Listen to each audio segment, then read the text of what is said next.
సంగారెడ్డి జిల్లా పటాన్చెరు మండలం ఇష్నాపూర్ గ్రామంలో గురుకుల పాఠశాల జూనియర్ కళాశాలలో ఎస్సీ ఎస్టీ రెసిడెన్షియల్ పాఠశాల వసతి గృహాలను తనిఖీలు చేశారు. సీఎం రేవంత్ రెడ్డి, వైద్య ఆరోగ్య శాఖ మంత్రి దామోదర్ రాజనరసింహ ఆదేశాల మేరకు ఇష్నాపూర్లోని గురుకుల పాఠశాల జూనియర్ కళాశాలను ఆకస్మిక తనిఖీ చేశారు.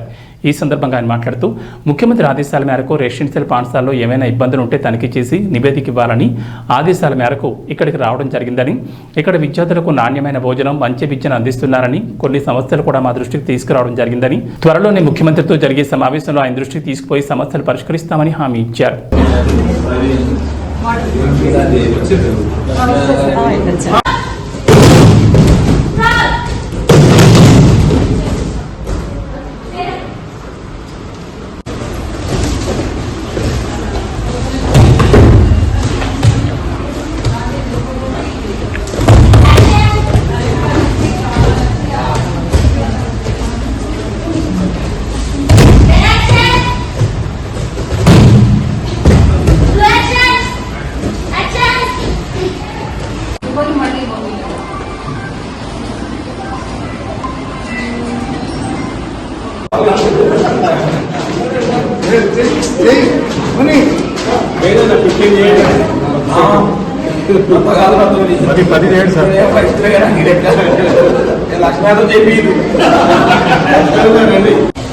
ఏం ఖరీదు చూస్తావా? పుల్లశంకర్జీ పప్పు గోబీ గోబీ గోబీ గోబీ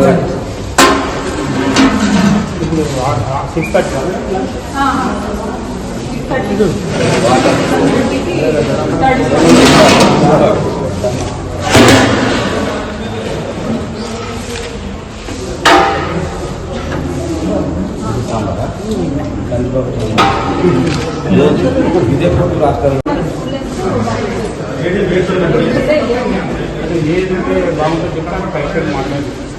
మన ఈ మేడం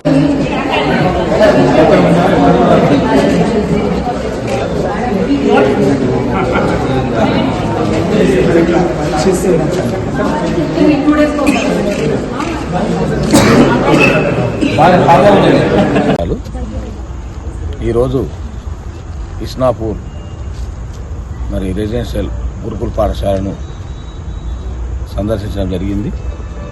ఇక్కడ ప్రిన్సిపాల్ గారు, లెక్చరర్సు, టీచర్సు అందరూ కూడా చాలా మంచిగా విద్యాభ్యాసం చేసి చెప్తా ఉన్నారు.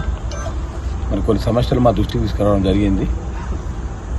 ఇది మన పొద్దున 9 to 4:30 ఉండాలని, ఇంకా కొన్ని వరుసగా కొంచెం రైస్ అయితే కొంచెం ఇబ్బంది అవుతుందని కూడా చెప్పడం జరుగుతుంది. అవన్నీ కూడా మేము మరి సెక్రటరీ గురుకుల గారికి రాసి మరి మన జిల్లా మంత్రి దామోదర్ రాజనరసింహ గారి దృష్టికి తీసుకుపోయి, అవసరం మాకు మీటింగ్ ఉంటాయి అప్పుడప్పుడు సీఎం గారితో, మరి ముఖ్యమంత్రి గారి దృష్టికి కూడా తీసుకుపోయి తప్పకుండా మీ సమస్య పరిష్కార దిశగా మేము ప్రయత్నం చేస్తామని చెప్పి ఈ సందర్భంగా తెలియజేస్తా ఉన్నాం. ముఖ్యంగా సీఎంఓ గారి ఆదేశాల మేరకు ప్రతి జిల్లాలో ఒక 4-5 స్కూళ్లను, రెసిడెన్షియల్ స్కూళ్లను సెలెక్ట్ చేసుకుని ర్యాండమ్గా చెక్ చేసి ఏం సమస్యలనే ప్రభుత్వాన్ని నివేదిక చేయడం చెప్పడం జరిగింది.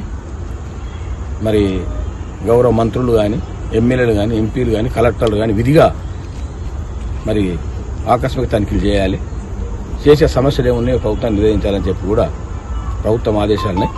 అందులో భాగంగానే ఈరోజు ఇస్నాపురం రావడం జరిగింది. మరి చాలా బ్రహ్మాండంగా మరి ఎక్కడా లేని విధంగా రేజిలింగ్ కానీ, జిమ్ కానీ ఈ యొక్క స్కూల్లో చాలామంది మన కాలేజీలో ఇటువంటి నేర్పించడం చాలా సంతోషదాయకం. మరి తెలంగాణలోనే మంచి స్కూల్గా, మంచి మన రెసిడెన్షియల్ జూనియర్ కాలేజీగా మరి ఇస్నాపురంకు పేరు రావాలని, మీ సమస్యలన్నీ కూడా పొల్యూషన్ బోర్డు వారితో కూడా లెటర్ ఇచ్చి, మరి పొల్యూషన్ వలన రాత్రి 11, 11:30, 12 ప్రాంతంలో మరి బాలికలకు ఇబ్బంది కలుగుతుందని చెప్పి కూడా మా దృష్టికి వచ్చింది.